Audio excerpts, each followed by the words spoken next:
Okay. And I'm trying not to blind you here with all this gold shininess. So I'm gonna read, yes. Her next door neighbor, what? No. Jambra.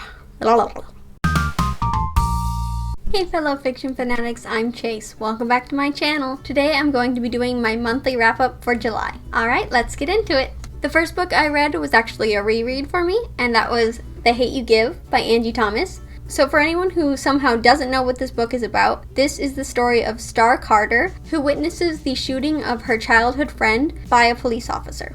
And she has to decide whether or not she is going to use her voice to stand up for this injustice. I love this book. It is phenomenal, and I would definitely recommend that everyone and anyone picks up this book. The writing is phenomenal. The topics that are addressed are done so well. I love the character dynamics, especially with the Carter family. They have just this wonderful relationship between each and every one of them, and I love them so much. I would definitely recommend picking up this book if you haven't, and if you have, I would suggest rereading it because it is a phenomenal book. I gave this book 5 stars. I absolutely love it, and I really couldn't say I disliked anything about it, except of course I hate that we have to cover the topics of racism and police brutality because they happen over and over again, and it needs to stop. And that's what this book is about. So I definitely recommend you pick up The Hate You Give. The next book I read was With the Fire on High by Elizabeth Acevedo. Elizabeth Acevedo is becoming one of my favorite authors. I absolutely love her writing. It is just perfection. She just has a phenomenal way with words, and I would recommend anything she's written. I would especially recommend that if you pick up any of her books that you read it and listen to it at the same time, then you get the full experience of the whole book, and it's just perfection. So With the Fire on High is about Imani Santiago. She is a Latinx young woman who is just going into her senior year. She has to juggle school and work and raising her little baby girl. I really appreciated that within this story, Imani being a teenage mother wasn't like the center of the story. It was just a part of who she was. I thought that was done really well. Imani just has a way with cooking. She instinctively knows what will make the dish better and how to prepare it in a way that will heighten the experience. But she just kind of put herself and her dreams on the back burner, pun intended. And this is the story of Imani learning to take a chance on herself and going for her dreams. And I really enjoyed it. The writing style in this book is absolutely beautiful. The characters and the relationships between them were amazing. The romance is great. I absolutely loved it. I love baby girl and her personality, and I love Imani and her fiery personality that just shines through this whole book. I love that she has such a way with cooking, and I love that she has so much culture and culinary pride. And of course, the mouth-watering, delicious food that is described in this book is just chef's kiss.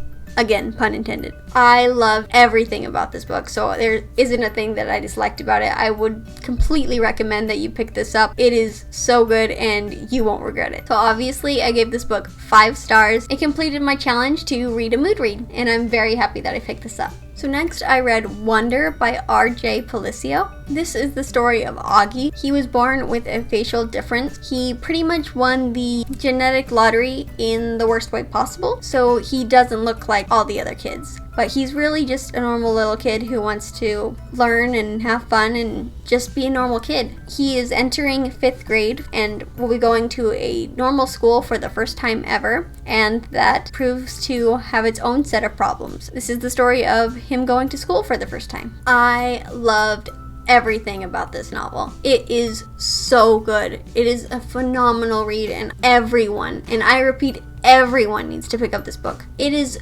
amazing. I loved it so much. It has an incredible message. It's just a heartwarming story that everyone will love. I loved Augie's sense of humor. I loved the different perspectives we got to see along the way. I loved Augie's friend group, and I loved being able to see all the different perspectives and personalities that we got to see throughout this book. The thing I disliked about this book was kids can be cruel.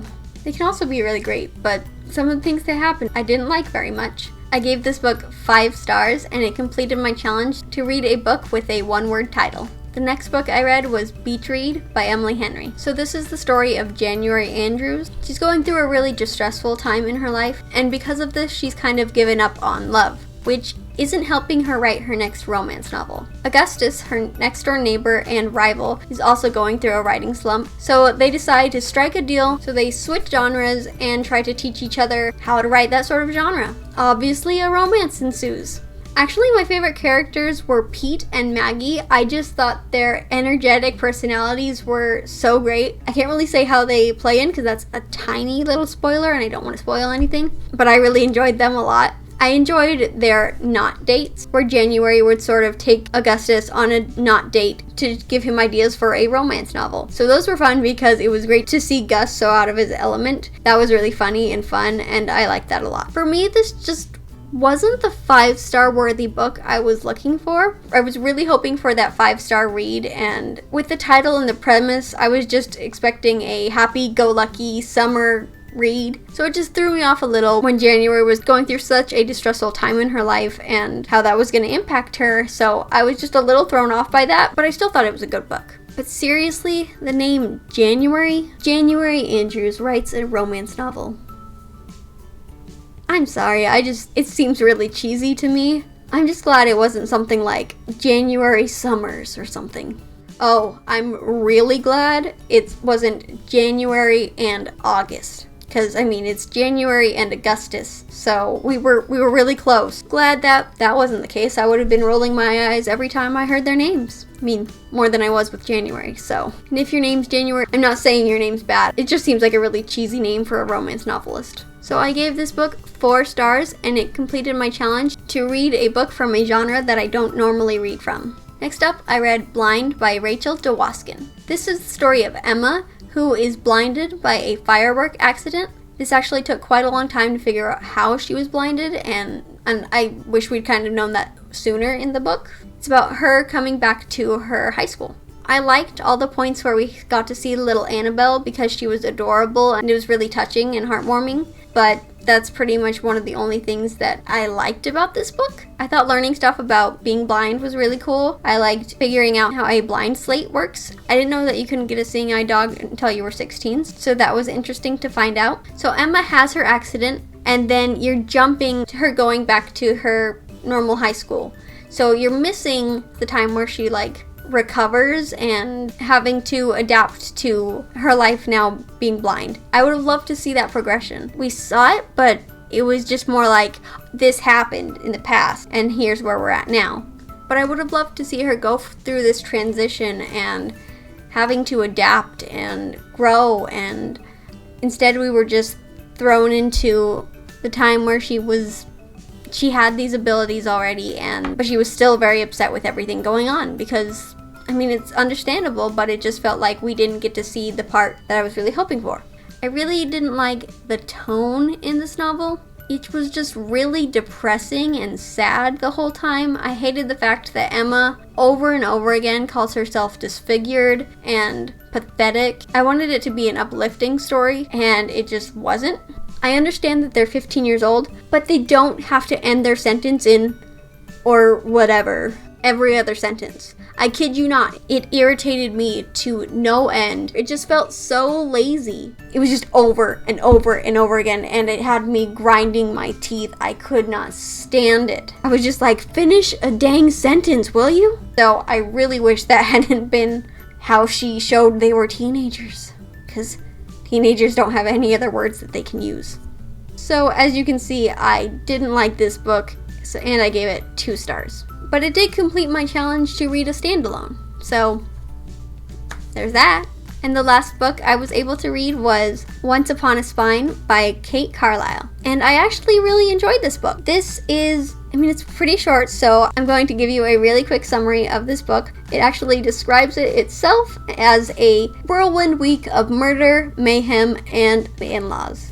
And I think it was just so great. I love the bookish vibe that we saw throughout this book. The characters were great. I did not realize when I picked this up that it is the 11th book in a series. Even though I hadn't read any of the other ones, I was still able to jump into this book and be able to enjoy it. There was a couple of things that I probably should have learned in the previous books, but I was still able to enjoy it with minimal spoilers, and I really enjoyed it. So I gave this book 4.5 out of 5 stars, completed my challenge to read a book that is dark red, as you can see by the spine here. Alright, so those are all the books that I was able to read in July. I'd love to know what books you were able to read this month, and if you have read any of these, let me know in the comments down below. As always, thanks for watching. Don't forget to like, comment, and subscribe, and don't forget to share the love. I'll see you next time. Bye!